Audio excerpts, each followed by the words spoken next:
Hola, and welcome back to QOTPOD, Series 1, Episode 11. What a positive week after a good win. It helps, doesn't it? For us, 2 shows recorded. Please like and share for the shows that have been done and subscribe. And we're getting close to 1,000 followers on YouTube, and that's going up, so thank you very much. Tickets for Brian McDermott's show are available on World Wide Web Ticket Source. Have a look on the normal channels around Exeter City. And thanks to the people that are selling tickets at the games, selling tickets from outlets in Exeter, and particularly our friends at the Trust who are helping support it as well. So much appreciated. Kevin McDonald, lovely goal, lovely story. Let's hope it's more than 6 months, and congratulations on the birth of your second child. We've reached over 20 countries and it's growing, and that's something we're really pleased with. Newcastle, what a great appearance at Wembley, and a special shout out for one of our listeners. You know who you are, Ian. He went down, didn't have a ticket, and just went and enjoyed the moment with your daughter. Brilliant. I'm going to put a bit of a low note in at the moment. I want to dedicate this show to 2 people. I'm going to say dedicating it to Paul, my friend. There was a plaque put up at the ground at the weekend, and we miss him. Great goalkeeper, proper City fan. And thoughts with his family. And also to one of my heroes, John Motson. I did have the opportunity a couple of years ago to take a selfie with him and my son. I didn't think it was appropriate to post during this time while we were at the NK Dons game, and that's something, that photo I'll always cherish. Right, look at the Exeter City YouTube channel for the goal that Kevin McDonald scored, and also a shout out to the media team at Exeter City. 300,000 TikTok subscribers. That is quite an achievement. We are top of something in League One. So well done, the media team. You're doing a grand job. Right, on to the show. I'm going to go straight into it. Enjoy. A bit of a Spanish flavour.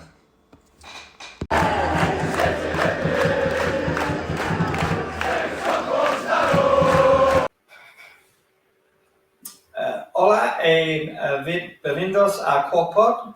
Mi nombre es Ali Yates y hoy vamos a hablar sobre el Atlético de Bilbao y el señor Pentland. That is as far as I'm going to go with my Spanish today. I'm hoping it wasn't too bad. I'm going to introduce a guest in a little while. But what I basically said was, welcome to QOTPOD. I'm Al Yates. I know people know me already. And I'm really excited to say we're going to talk about Atletico Bilbao, which is a club which I think has got some really similar values to Exeter City, and through the connections and the research, it probably took 3 or 4 months to get to a great person to interview, and that's a gentleman called Gaizka. Hi Gaizka, hola, are you there? Hola, hello, Kaisho. Hello, Gaizka. Hey. This is Gaizka. Gaizka, welcome. And I got a little bit confused, but then I got really interested in Mr Pentland, and I know that he's basically the name of, as I understand it, the London Supporters Club of Atletico Bilbao. Would that be correct to say? That's correct. So yes, we take the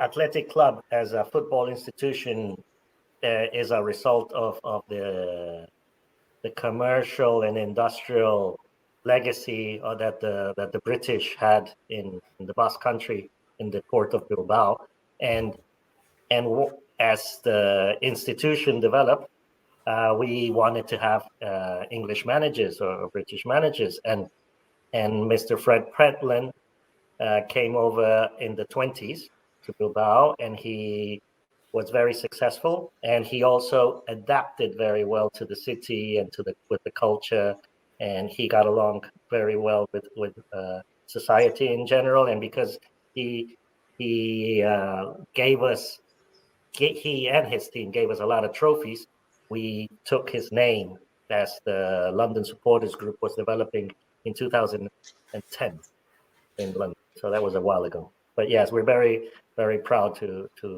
use his name, and we have the blessings of his family as well. So that's yes. And I know this, my research was, I noticed the links. Now, I'm going to put a little bit of context for the English listeners. So, as I understand, Bilbao, I think, is the 10th largest city in Spain. It is the 5th largest conurbation within Spain. It is a very large area, and Mr Pentland, he's a really interesting character, and the research that I did was that he used to be involved in the gun trade. He then, and please correct me if I've got this wrong, he then became a footballer. He played for Blackpool, Brentford, Queen's Park Rangers, and Middlesbrough. He interestingly played for England 5 times. And then I think he went from, and sorry, just to picture him, he was very much into his cigars. He was also, for our older viewers, if you can remember the children's story, Mr. Ben, he used to wear a black bowler hat, and I'm led to believe that sometimes he used to stand on his hat. Is that correct? After a victory? Yeah, I mean the myth says that it was the players who would take the hat off his head and stamp on it after a big victory. So he would actually get the hats shipped from London, and he would have to buy a few per season, I guess, and pay from his own expense, I reckon. But yeah, that's what the legend says. And he definitely smoked cigars, but I guess maybe that was more as a manager than as a football player. But yeah, definitely, he was very English, the English gentleman. Of course, and at the time of him playing football, and I get a bit confused on the timeline. He was a prisoner of war in the First World War for a period of time. He then, I think, was involved in the German Olympic football team. Is that right? Yeah, he also managed them. Yes, I mean he went originally. It's a fantastic story that I hope somebody makes a movie out of it, because he, after he retires as a player, he wants to be a manager. English managers are a hot commodity across Europe. No, so he managed to get the gig as a German manager for the Olympics team, for the German Olympics team. But when he arrives to Germany, a few, I think, weeks later, First World War breaks out, and so he's captured. He can't leave the country, so he goes into a prison camp with other foreigners, and he's basically kept as a prisoner. Apparently, they kept him in something very similar to a stadium, living in a camp. And in order for the prisoners to keep themselves entertained, they created a domestic or internal league of football, which he played and refereed and helped organize, and that helped quite a lot for the inmates to be occupied or entertained while World War I was happening. And then eventually, so I don't think he did manage the German side, because once the war finishes, he just leaves Germany. But then eventually he becomes the French manager as well, before going to Spain. Mm-hmm. And then I think the story goes that he then came to Atletico Bilbao eventually, earning £1,000 pesetas, was that a week or a month or I guess a year, probably a year. Yeah, Inflation's crazy nowadays, so probably it was 1,000 pesetas a year. Yeah. And like you said, the club were attracted to the British style of play, and he had. Well, let's just jump forward a little bit.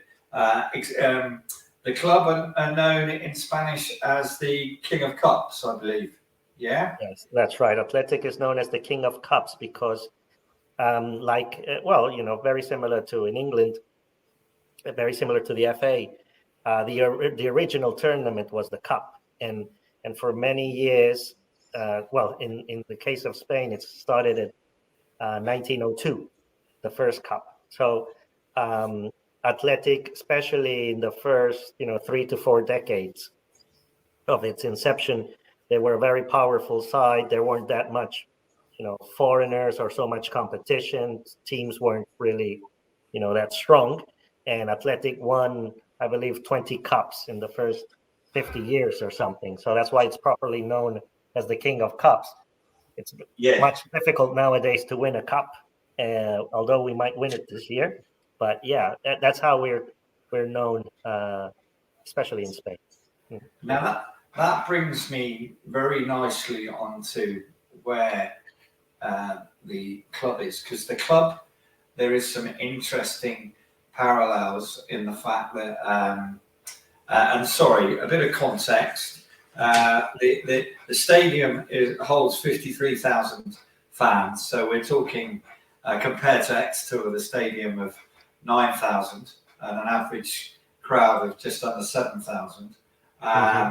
It is on a different level, but what is interesting, and I'm really attracted to this bit, is that all the players, I believe, have to come from the Basque region. Is that correct? Yes. It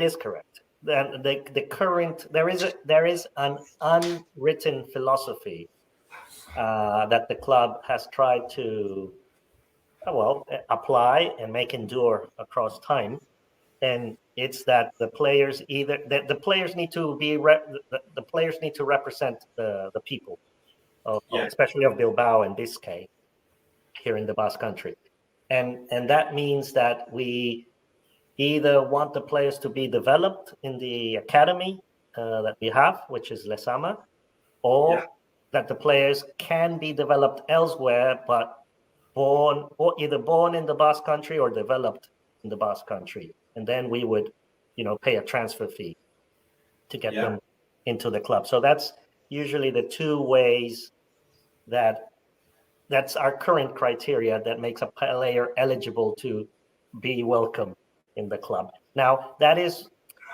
there's two main reasons for that. One reason is that, as I mentioned, the club is owned by the fans, and the fans have, for many decades, made it very evident that they want the players to be represented, that the people have to be represented by players that have a similar type of ethos and values to us, which we can go into a little bit the Basque culture, but very hardworking. It's also an industrial place, so you can imagine that type of Newcastle, Sheffield attitude. It's also a port city, and sometimes now in these globalized times that we live in, there's nothing like playing with local players or players that because there's a great sense of community in seeing that your neighbor, the kid's neighbor that you met 15 years ago, has been going up the ranks, and then they're going to make their professional debut in a few weeks' time. It's a great sense of community, and it empowers people to think that that we can have our own little football club and compete at a very high level. Obviously there's ups and downs, and it's hard to win silverware nowadays, but it really does create a great fan base. And for people here in Bilbao, it's Athletic is like a religion. And just briefly, I will also say that, I mean, originally, when the club was founded, we did play with foreigners. There were usually a few British players. Yes, I saw that. Who they would play. They would play here and there. Sometimes they would bring them for England from England to play for a special tournament. But in I think it's 1914 or 15, we played a cup final against Real Sociedad, and they complained that one or two players had been brought in at the last moment, like before the cup. And they complained so much that Athletic then decided, okay, we're not going to be hiring any foreigners to improve our squad. And since then, we stuck to it, believe it or not. And interestingly, so, and again, just before we started the show, this is our first time of having some time to speak, which is lovely. A little bit about our club. We are completely fans-owned, right? It's a democracy. It has its good points. It has its bad points. The history of us is basically very short history. Was that 20 years ago, we had about £5 million worth of debt. We went out of the English League into non-league. We then got to the third round of the Cup, played Manchester United away and drew 0-0, Alex Ferguson. And that was like winning the European Cup for us. That helped us pay off some of our debts. Right. The rest of the debts were paid off by us doing a financial agreement, which was legal at the time, which now has led to a change in law in football. So now, if you do what we did, we were the first club to do it, which wasn't illegal. You get a points penalty for doing it, but that's by the by. And the people that we owed money to, they've got sponsorship and various other things over the last 20 years to try and repay them. But one of the things that we kept going, and we were getting crowds of, say, 3,000 at the time, right, is we kept an academy like yourselves, right? We didn't have the choice of anything else, really, at the time. And I'm going to ask you about your players in a minute, but there's one player that you potentially might know. There's a guy called Ollie Watkins, who's an England striker. He plays for Aston Villa.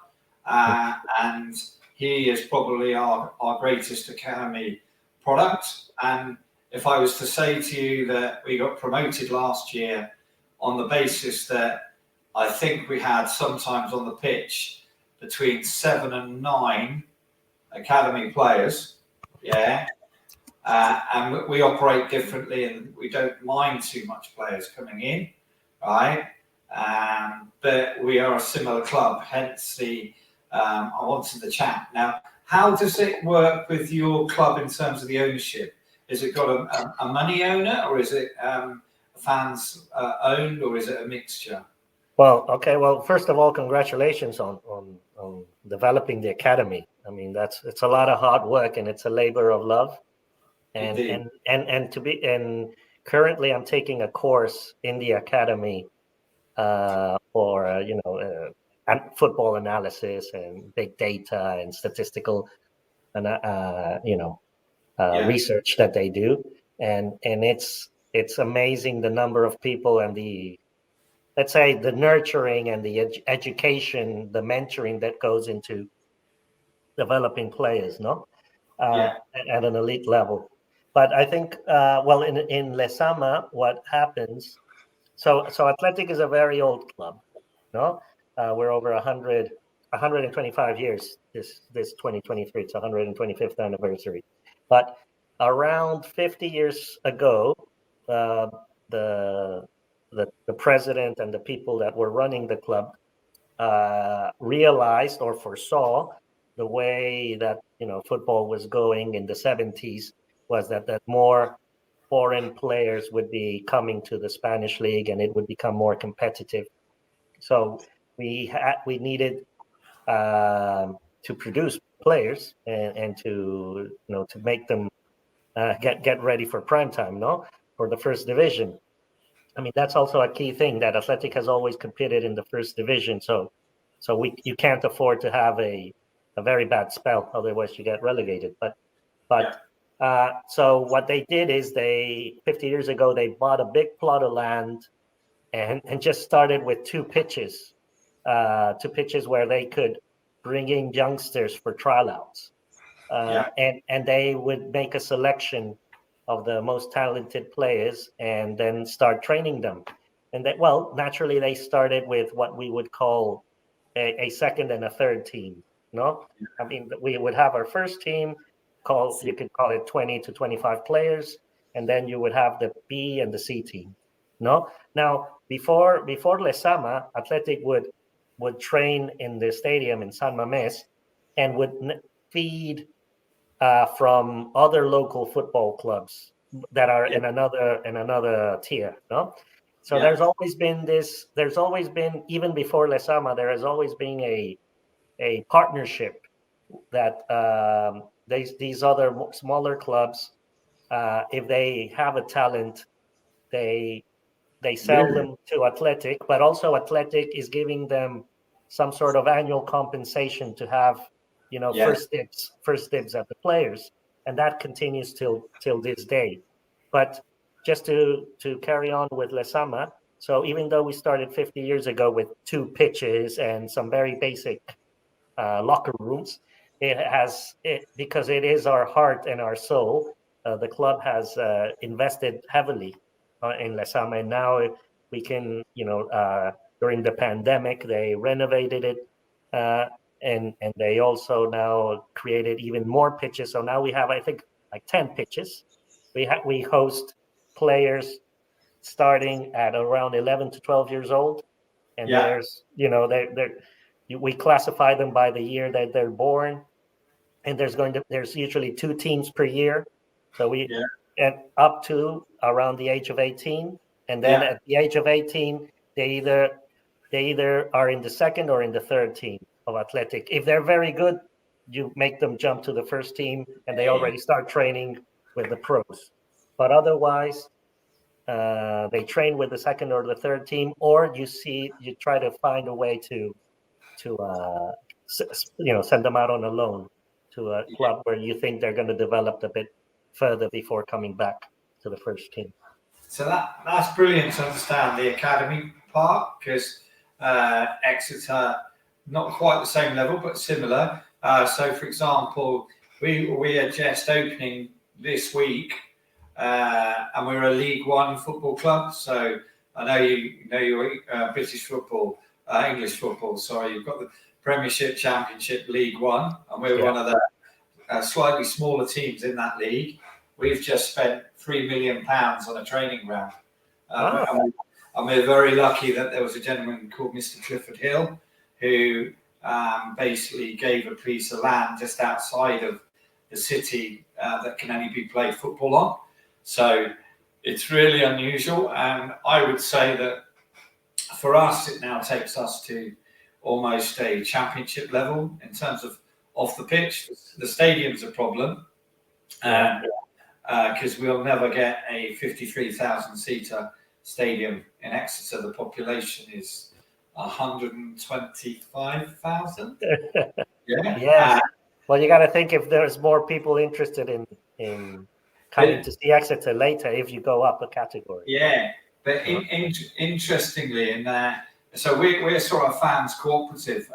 So when you did all that, was it a cooperative? Was it a group of 5-6 people? I didn't answer that question. So no. So since its inception, Athletic is owned by its fans. So back in the day, it was there were usually entrepreneurs or university students or recent graduates. So it was a group of friends.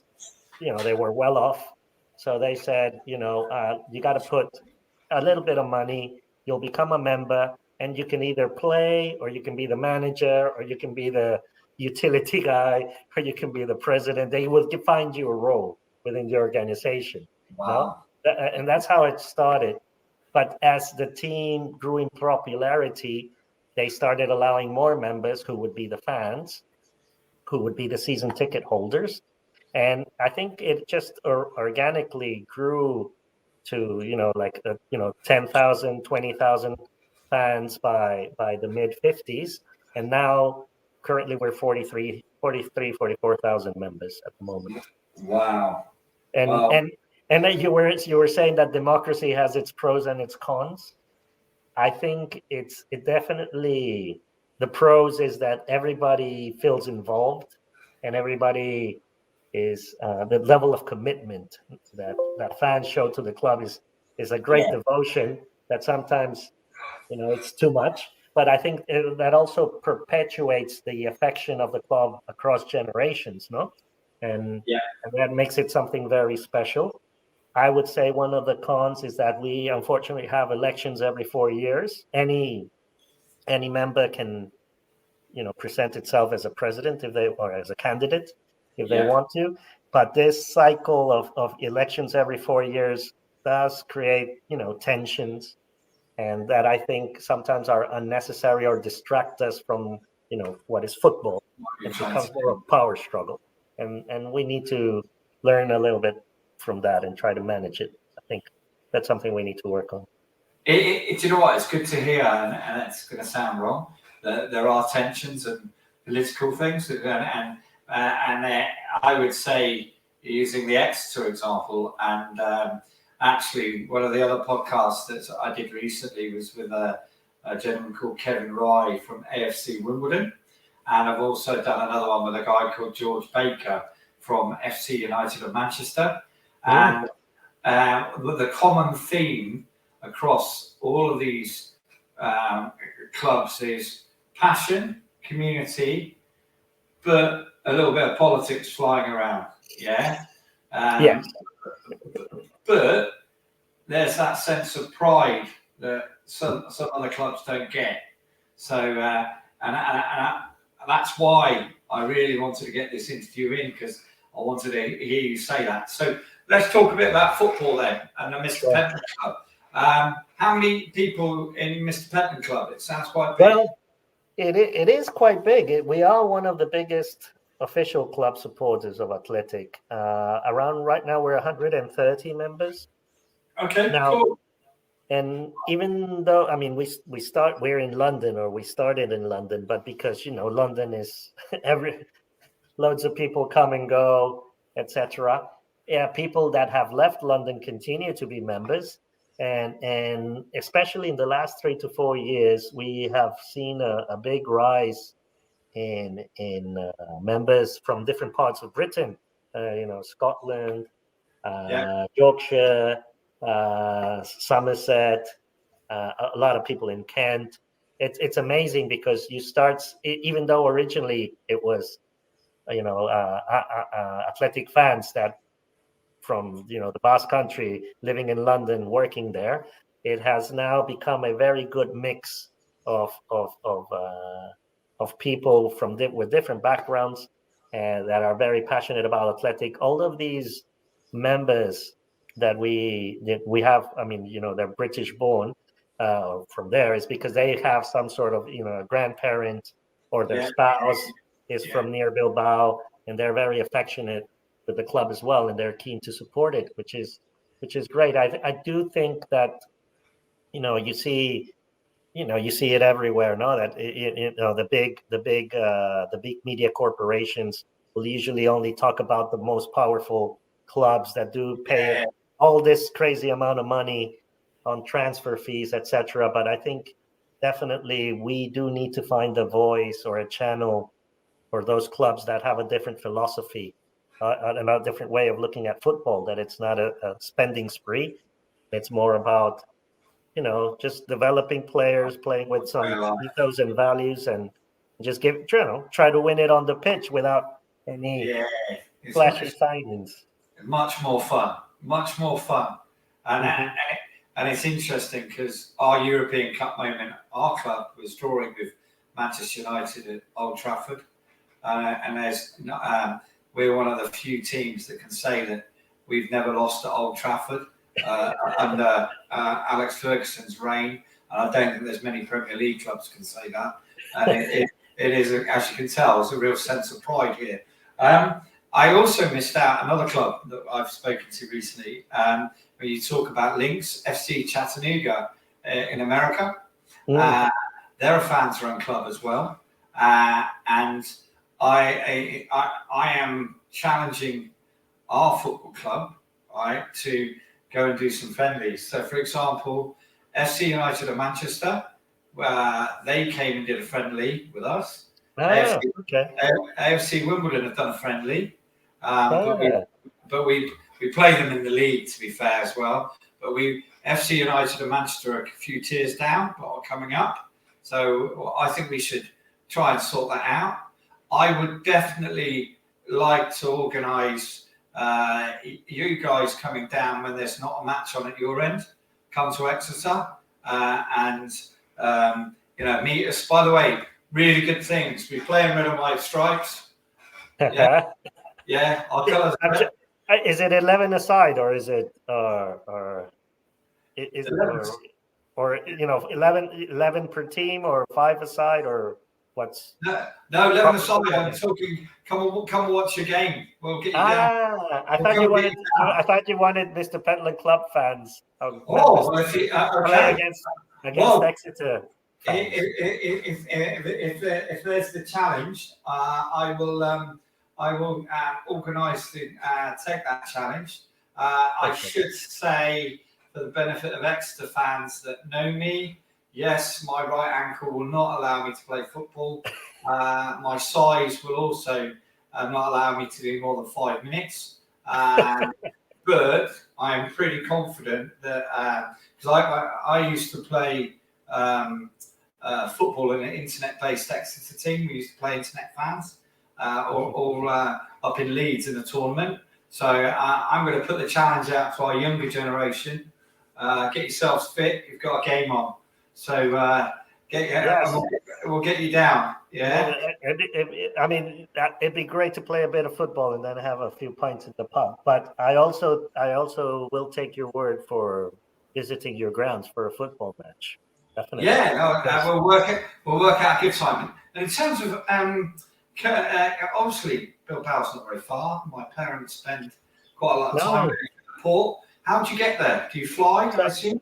Yeah, after there were loads of flights before the pandemic, but now there's a little bit less. But you fly right now from Gatwick and get to Bilbao. It's an 80-minute flight. It's very convenient and short. Yeah. And the great thing about Bilbao is that the airport is really close to the city. You take a bus, 10 minutes, you're in the city center. It's very cheap to the public transport. There's loads of coffee shops, bars. It's a very pedestrianized city, so you can walk it. You really don't need to, they use a lot of public transport. The stadium, San Mamés, is in the city center, so you don't even need to travel. You can just walk it. And yeah, by all means, it's a great city, very friendly with tourists. Everybody speaks a lot of, fluent in English, etc. And we have the Guggenheim Museum, which is also another outstanding monument. Yes. What a building, by the way. Sorry, for the benefit of those that aren't aware of Bilbao, it is, I believe, people say it's probably one of the top 5 beautiful cities in Spain. And the museum itself is a work of art, the Guggenheim Museum. Did I get that right? Yeah. And it definitely... It looks like a hidden gem, shall we say, to go and visit. And the food is great, by the way, as well. And loads of red and white wine to taste. We got here the La Rioja next door, which is the wine region, and you get them at a very accessible price. Now I'm confused because you made a couple of references. And I didn't ask you at the start. Are you in London at the moment? No, actually, no. I'm in Bilbao. Right now, working from home. Yeah. I guess that. And we talked. You do work in London, don't you? You work at one of the universities. Yeah, is that right? That's right. I do research at Imperial College on energy and sustainability. and we won't go into too much detail on that side because we want to talk football. But bizarrely, we've got a little thing in common about our work, which we will come back to another time. So the one thing we haven't talked about, yes, there was a relegation recently, but you've come back up. It's a very hard league, the Spanish league, I imagine, with Madrid and Barcelona, where I was last February, just gone. And I didn't like the stadium. Shh. I didn't think too much of the stadium, but I shouldn't say that. So, but then I prefer clubs with a little bit more history and passion, shall we say? Although they've got the passion, I get that. So how are you doing in the league? In the league right now, we're, I believe, 8th place. We're doing well. We haven't been relegated, no. I think we're relegated. No, we haven't. We haven't been relegated. Oh, we're one of the only clubs aside from Madrid and Barcelona not to be relegated. Sorry, you're right. I got myself confused in my notes, and I apologise. Sorry, carry on. You were, you were just testing me there. Lo siento, disculpe. Sorry. No, but this season I think we're doing well because we got a very well. It's all the thing with these clubs. As you can imagine, and probably it's the same thing for Exeter, is you always feel you're under constant development, and you never have as good as an 11 side or a starting lineup as you would like. But we do have right now a very good couple of youngsters up front, right winger Nico Williams, midfielder Oyan Sunset, and those two players have energized our attack and complemented very well with our existing players, more mature players. And we are, I think, 8th in the league. And right now we're playing next week. We're playing the semi-final of the Cup against Osasuna. So hopefully if we could be playing another Cup final in May, if we're a bit lucky. So overall, I would say we're a little bit above, slightly optimistic. It's a very challenging league because there's all these teams. There's some teams who got 5 or 6 reinforcements in the winter after the World Cup break. So it's hard to we can't reinforce our team at the same level. So it's it's not easy. We need to rely on our strengths, try to minimize our weaknesses, and hopefully we're healthy by the April, May when we're playing important matches. And excuse my ignorance because I'm going to ask an ignorant question now. Right? Do you have any players in the Spanish national team at present? Yes, we do. We got the goalkeeper, Unai Simon. Okay. He's the starting goalkeeper, and also Nico Williams, who's the right winger. Yeah. I saw that on the internet just because I was thinking of a guy from Wales, but it's not the same guy, it's different guys. Yes. And then we got some really good defenders as well, to be honest, but they haven't been called up to the national side. But it's a little bit whatever the Spanish manager wants to do. It's like we really don't care too much about Spain for 2 reasons. Because one is we want to keep our players protected. The less they are in the international, we do want them to compete, but at the same time, you don't want to attract clubs, Newcastle or anybody who will poke them away from you, and then it also cuts off our momentum. Whenever Spain plays, it cuts off our momentum as we are, underway in our season. So that's why probably it's a bit of a drag, but that's okay. And can I just say that every Exeter fan that's listening to this now was going, on a smaller scale, that's our problem too. Because as soon as I think it's fair to say transfer windows are not our friend. And it's almost what have we got left at the end of the transfer window sometimes? We feel, I'm sure we feel like we're salmons trying to swim against Water, yeah. Yeah, it's On the wheel, yeah. What I'm surprised and amazed is that UEFA or any of these football organizations do not give us any merit or compensation for the extra miles and hard work that clubs put on developing talent. It's unfortunate. I know. I agree, and we share that challenge. Look, I've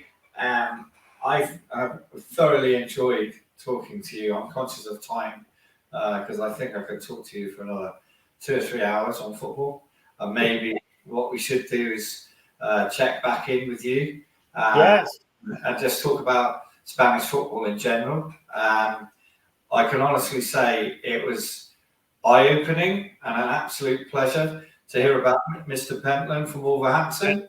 And I'm presently working in Wolverhampton. Oh, wow. Although I live nearer to London. And I have been sharing Mr Pentland with all the Wolves fans at work and reminding them of their history and also the link with your football club.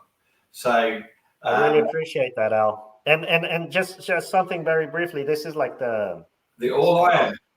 The All Iron scarf. Yeah, for the benefit of the audio, first man to come on a podcast, and he's got his scarf wrapped around him very proudly. Now, All Iron, that was going to be my finished question. Absolutely perfect. It's an award, isn't it?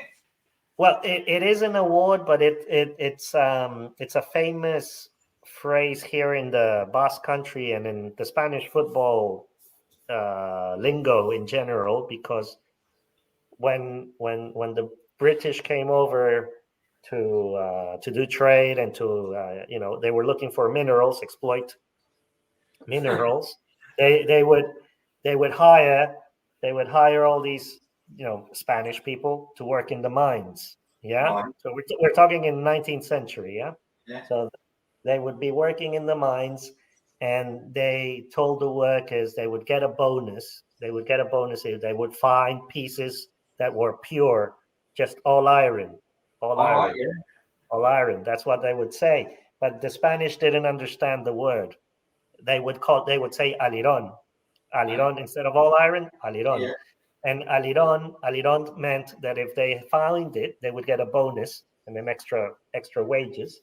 So eventually what would happen is that people would associate it with a triumph, with a victory, aliron. So whenever Athletic would win a championship, they would say aliron, el Athletic es campeón.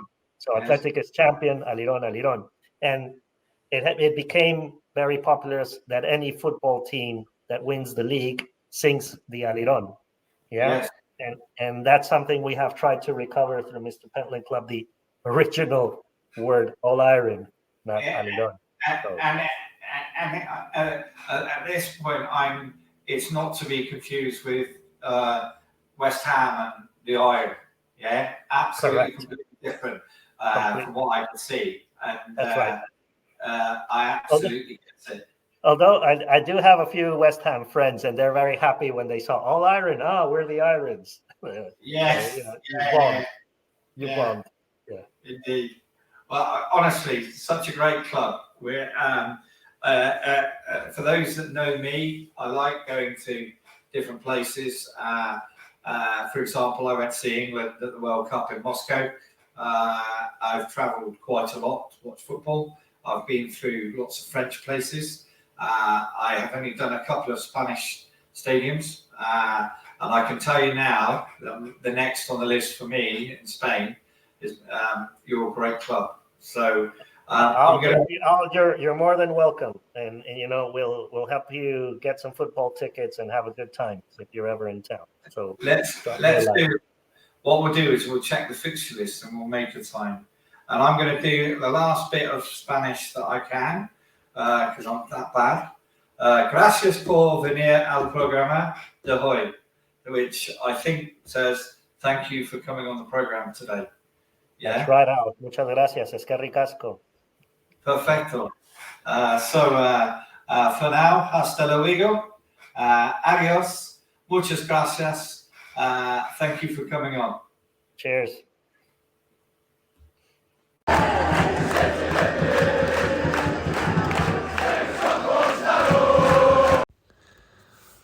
Well, another close of the show. Atletico Bilbao. What an interesting update from Gaizka. Thanks very much for coming on. What an interesting supporters club, Mr Pentland in London. And what an interesting football team, Atletico Bilbao. Great club, great values, great academy. Bit biased, great kit, similar to Exeter colours, and I know it's going to be a great away day in prospect. I'm really looking forward to seeing that part of Spain, which is, my research shows, one of the most beautiful parts of Spain from what I can see. Don't forget, shout out Brian McDermott, 24th of March 2023, not-for-profit event, all going to charity. We may have another mystery attendee, which we're not going to say. The tickets can be bought on World Wide Web, ticketsource.co.uk. Just search Brian. Shout out to the downloads from Denmark and New Zealand this time. Thank you to the community of listeners that have actually come on. Really looking forward to the Trust sharing the finance report promised on January the 19th. Also the customer experience update from Clive Harrison. And finally, thanks to the 1,100 YouTube subscribers. I appreciate, and the team very much appreciate you subscribing to the show, and also those on Instagram, and also those on Twitter. So it means a lot. And finally, I'm going to say adios, hasta luego, and football's a beautiful game. We'll look out for the next episode of QOTPOD.